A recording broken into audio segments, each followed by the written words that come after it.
is going to be the poetry itself, then onto my framework, and then onto the MC.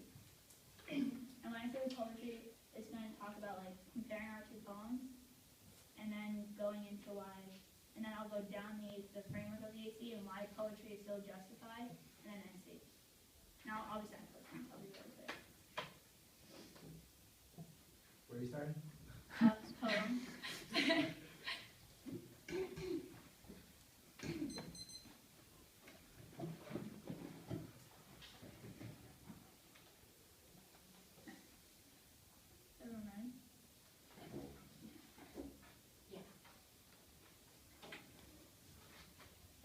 Poetry, this is my response to her MC. I don't know why I can't weigh the two poems. I didn't have to do this because she didn't read a poem before I read my 1AC, so I can still respond to poetry and weigh it.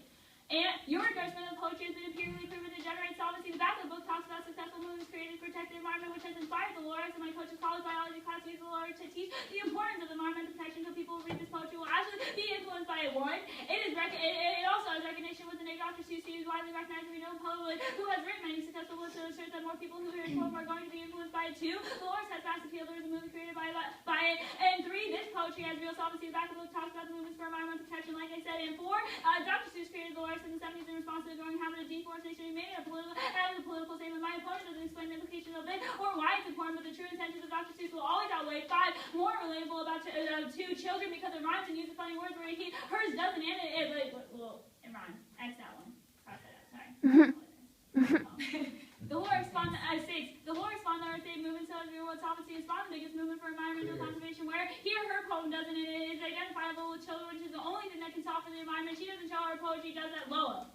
Children don't care about nature today, they won't care about conserving tomorrow when they're adults, and if one doesn't care about something, there will be no investment in protecting it. People will be even more disconnected from the natural world, from public government to community associated rules, govern the children and everything from building tree houses to erecting basketball hoops. The fable of reckless deforestation and ecological council is out there with the environmental reform movement in the 1960s, which peaked with the nation's first Earth Day. And it means that allowed children to equate the ideas in the story with real present-day situations. There is an environmental movement that goes beyond the obvious message into relatedness of environmental education and reconnecting of children with nature are at the heart of both. The conservation will fail unless it is better connected to people, and so people started as children who need to reserve their connection to nature from a personal rather than an intellectual viewpoint. The intersection between healthy people and a healthy environment is critical to the future. This means that if children are the source of where we get this environmental protection in, and Dr. Seuss appeals to children, that means that it's going to be outweighing her poetry. Either way, she talks about it. This is also going to be a reason why poetry is before a prerequisite to her case, because she talks about the community and what the community wants to do. But if the children start, we have to appeal to children. So my form of rhetoric is more appealing to children than her community, which means we're starting at the basis, which is what she talks about for the community. Then, she talks about how the links are coming out of other arguments, but I'm saying normative debate is bad. Debate is a good thing, but normative debate is bad. Me having to affirm the resolution is why I link into, my position as affirmative is the link. It's happening in this round. I can make arguments in this round about why debate is bad.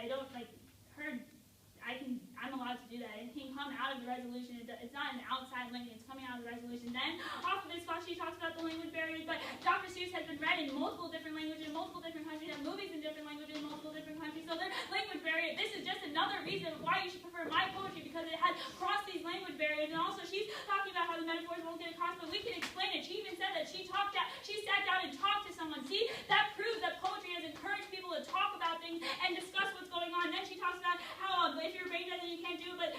But just because poetry is anything you want it to be, she's assuming that people that are brain dead can't do anything for themselves. Any source that gives themselves identity is poetry. Then you're going to extend the bleaker at the top of the case that talks about how debate is exclusionary. That's why I'm running this case in the first place. Then you're going to extend the bubble evidence that talks about how the only way to do this, the only way to engage is through poetry. Then you're going to extend the ISCOF evidence, which shows why poetry is important. Then off of the environmentalism, I'm endorsing that I'm the complete opposite of this. I'm reconceptualizing environmentalism, so I solve for her turn because I'm doing it through poetry instead of through the Western. Her turn is assuming the old way of attacking environmental protection, not how I'm doing it. So extend also, yeah. So I solve for the community because I'm going from the basis, and the poetry gets extended. Can I see your